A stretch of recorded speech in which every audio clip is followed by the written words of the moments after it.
Hi there. So we're going to now continue to be talking about the introduction to global sociology and the nationhood and the nation state. So the nation state is a relatively recent political organization dating in its complete form from the French Revolution. Nation states replaced multinational kingdoms, principalities, religious domains, and empires. Nationalists wanted their identity to be protected by exclusive access to a territory. The rulers of nation states often dealt harshly with minorities and indigenous peoples, pressing them to assimilate to the dominant group, or isolating or excluding them from the mainstream of social and political life. It will not be long before there will be 200 recognized nation states. At the moment, not all are recognized by the UN in international or by other nation states, yet the number of peoples demanding autonomy or statehood is perhaps 20 times as great. The growth of religious, ethnic, or other subnational sentiments, in short, threatens the nation state system from below.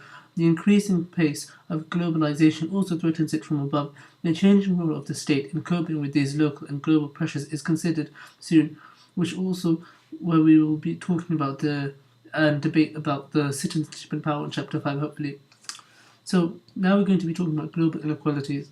Sociologists have always given much thought to the problem of how to conceptualize and explain the forms of inequality found in all societies and the ways in which these vary both societies between societies and over time. The unequal distribution of power, wealth, and income, and social status between individuals and groups is not randomly distributed, but is patterned or structured. In general, we can say that structured inequalities operate along the three main axes of gender, race, ethnicity, and class, although we should not forget other forms of social division based, for example, on age, religion, and disability. Each of these generates its own structure of unequal practices, giving rise either to institutionalized sexism, racism, or class division and conflict, respectively. Gender, race, and class also cross-cut each other in various complex ways, sometimes reinforcing and at other times weakening the impact of existing inequalities. In Chapter 6, we will explore the way sociologists have grappled with various schemes to understand how these forms of inequality shape our lives both in their own right and as they interact with one another. There are hardly more dominant players in global affairs than the transnational corporations. They profit from increased level of economic globalization and indeed can be said partially to cause this outcome. These ubiquitous organizations are the Trojan horses or perhaps the battering rams of international capital. Such is their power and influence that they are often accused of dictating to rich and powerful states, while completely overwhelming poor states. Is this kind of characterization merely evoking an imagined demon rather than constructing a real social science? Well, what are the origins of these organizations? Have they in fact escaped their national origins? What is their economic role in integrating the global economy? What are the social consequences, positive and negative, of TNC's activities? We're going to be talking about uneven development and the victims. How do we not account for the extremes of poverty and wealth, power and powerlessness in today's world? According to some theorists, the system is rigged to protect the interest of the leading players, and those who die from famine or in civil wars are the ultimate global losers. But other groups are also highly vulnerable as the race gets faster. Those at the back, refugees, the unskilled, the unemployed, or those who experience discrimination, trail even further behind. By 1966, the richest fifth of the world's population enjoyed an income 30 times as great as the poorest. A vivid demonstration of social inequality, you might think. However, by 1997, the average income of the rich was 78 times larger. Failures of global control. Just as globalization and the deregulation of many national economies have allowed banks and TNCs to profit from open borders, so too have the opportunities for cross border crime blossomed. Global social control, an expression that also gains conceptual explanation, has been very difficult to effect. Open border crime may involve white collar computer fraud, tax evasion, or smuggling, but as we hopefully will discuss, the cutting edge of global crime is the drugs trade, worth $500 billion a year. Those who profit from the trade are the drug barons, the smugglers, and the dealers. It is difficult to eliminate the trade when it forms so vital a part of the cash income gained by poor farmers in countries like Nepal and Jamaica. And while the demand for recreational and addictive drugs in rich companies seem insatiable, if growing marijuana or opium poppies links some farmers to the global economy, in other places, people can neither produce at globally competitive rates nor grow enough for subsistence. Excluding South Africa, Africa accounts for only 0.7% at the time of this writing of the world production. Throughout the area south of the Sahara Desert and north of the Zambezi River, getting adequate food from the land has proved almost impossible in many famine-prone areas. In developing countries, 60% of deaths of the under 4s are caused by hunger. The poor, the elderly, and women also suffer disproportionately. There is a persistent belief that natural causes promote famine. As we explained, work by sociologists and others have shown a much more complex set of causes at work.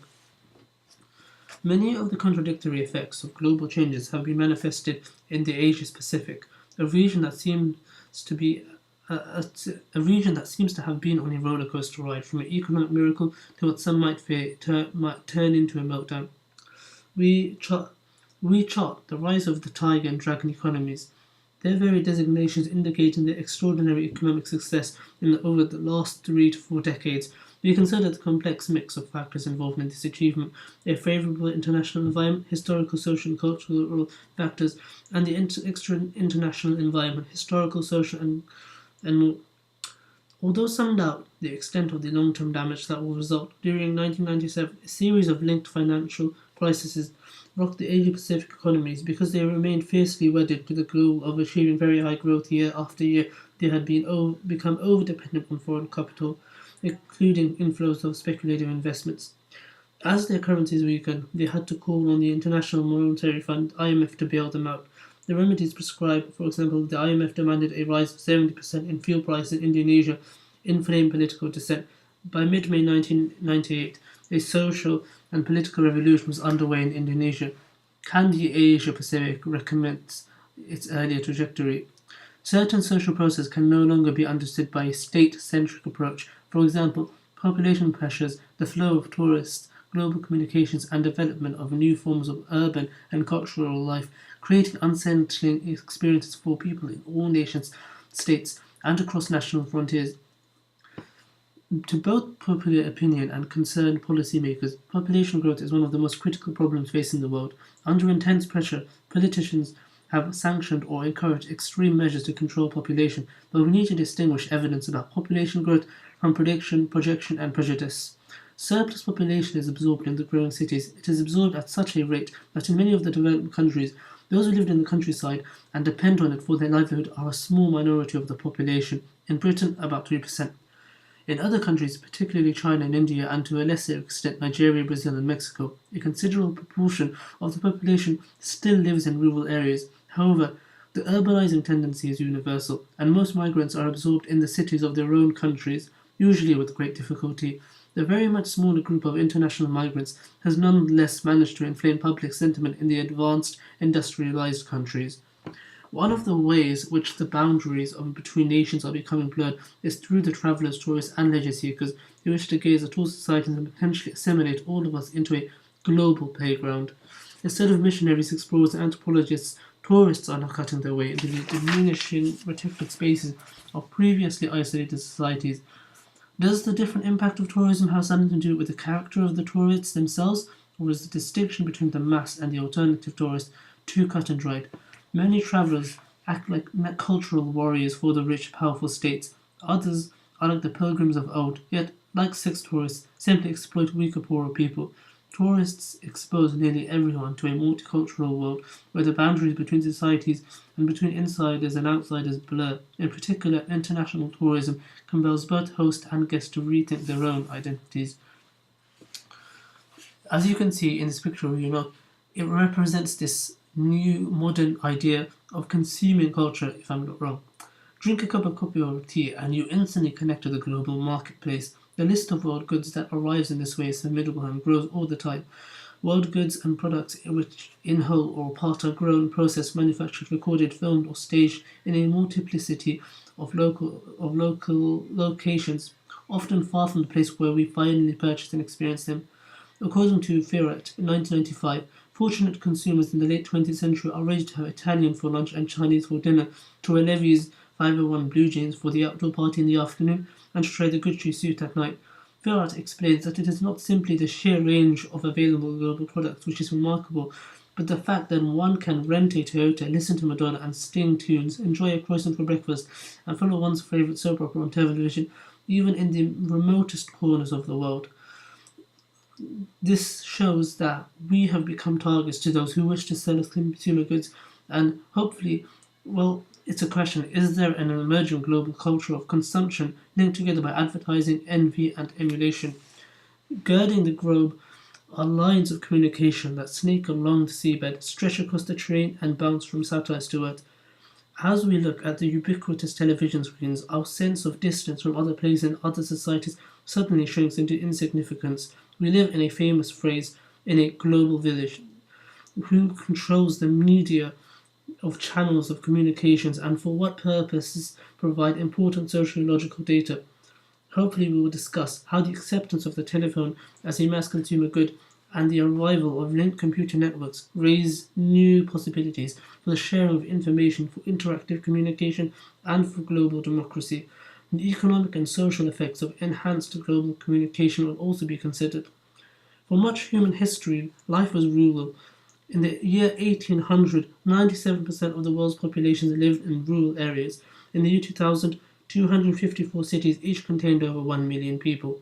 The forms of settlement and the ways people lived in cities became the sites of study by some of the world's most eminent sociologists. Durkheim, in 1933, described the transition from mechanical to organic forms of solidarity, while Park and Burgess, in 1967, at the University of Chicago, looked at the ecological patterning and spatial distribution of urban groups. In the current era, certain cities, called global cities, are becoming more detached from their hinterlands and other national cities as they take on the function of servicing the global economy. Global cities are not only important phenomena in their own right, they are important because of their relationship to each other. Increasingly, many wealthier people living and working in global cities or traveling there find that they share conditions of life, attitudes, behaviors, patterns, and tastes with equivalent residents of other global cities. They have lose they have they lose their national culture or downgrade it in favor of an international cosmopolitan culture. As once the local yokel was to the town, so the inhabitants of provincial cities may be to those of the global city. However, not only the wealthy make up the population of the global cities. In this chapter, we also look at urban processes of social exclusion and, in particular, at the sociological debate as to the existence or otherwise of an underclass. All too often, the literature of globalization assumes that people are mere chaff in the wind, unable to influence the nature and direction of social change. However, we question this assumption and show how global and social movements have emerged or been re energized. These movements connect struggles at different levels, attempt to reshape the emerging world, and seek to create democratic and participatory possibilities. Globalization is often too depicted as an inanimate force, playing out its logic without human intervention. However, in fact, many social organizations are involved in creating links and networks to advance their particular causes. These bodies are called social movements, or when they operate transnationally, global social movements. We show how they mobilize how they mobilize groups of individuals for collective action, galvanizing their followers around a central theme that offers a vision of an alternative and preferable existence. The emancipation and empowerment promised by this new order may refer to a variety of present and future experiences, including religious, political, cultural, or social ones. One important way of constructing globalization from below is found in the rise of various women's networks that have moved through a global scale of activity. The women's movement has been particularly effective in shifting from small participatory consciousness raising sessions to such events as the International Women's Conference in Kenya in 1985 and in Beijing 10 years later. There is hardly a country in the world where gender relations have not been profoundly altered. Moreover, the timescale for this transformation has been impressively short. Most of the force of the movement having been evident only since the 1950s. In addition to a successful grassroots organization, it is probable that the reason why this movement spread so fast has been the speed and density of communications. This allowed the global transmission of images that changed the consciousness of both women and men.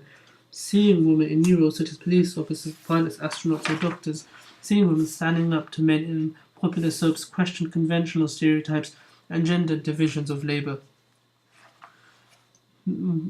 something called the Green Movement, which is one of the most influential and visible global social movements, is the environmental or green movement.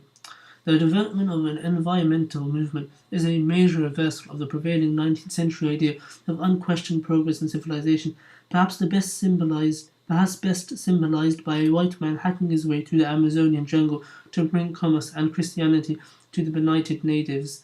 Instead, the central idea of the Greens is that the planet Earth is a fragile ball floating in space. The movement seeks to bring home the extent of the damage wrought to the planet by human beings, referring particularly to the value of biodiversity, the stabilization of population growth, and the need to resist the commercialization of agriculture.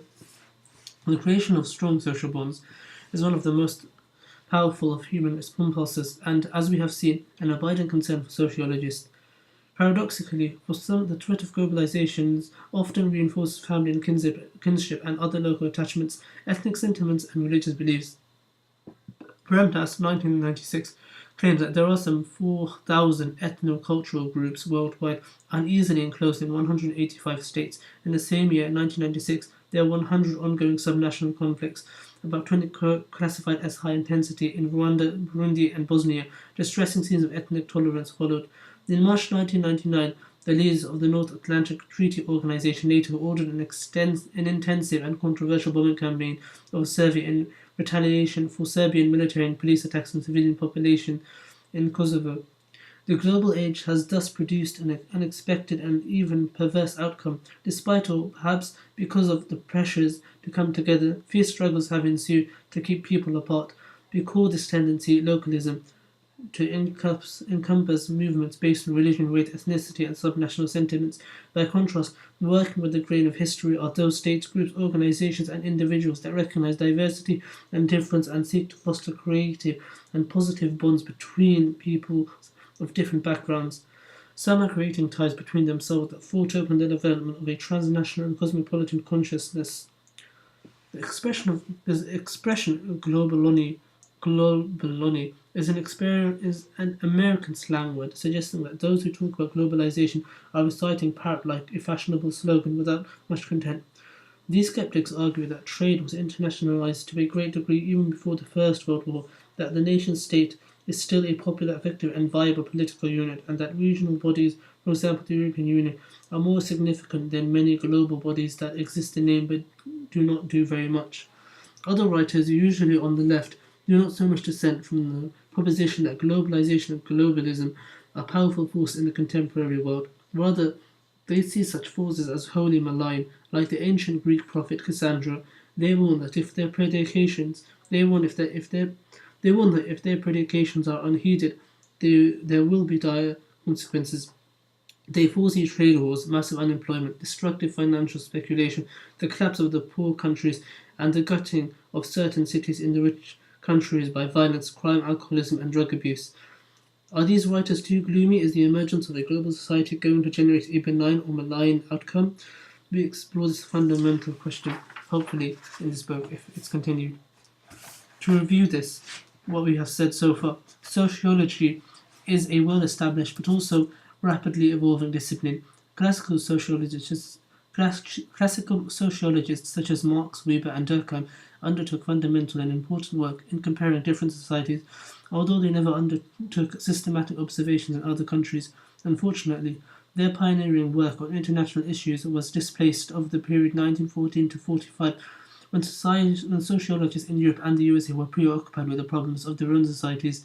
In the wake of the Second World War, a new balance of political forces led to a reawakening of comparative and international themes in sociology.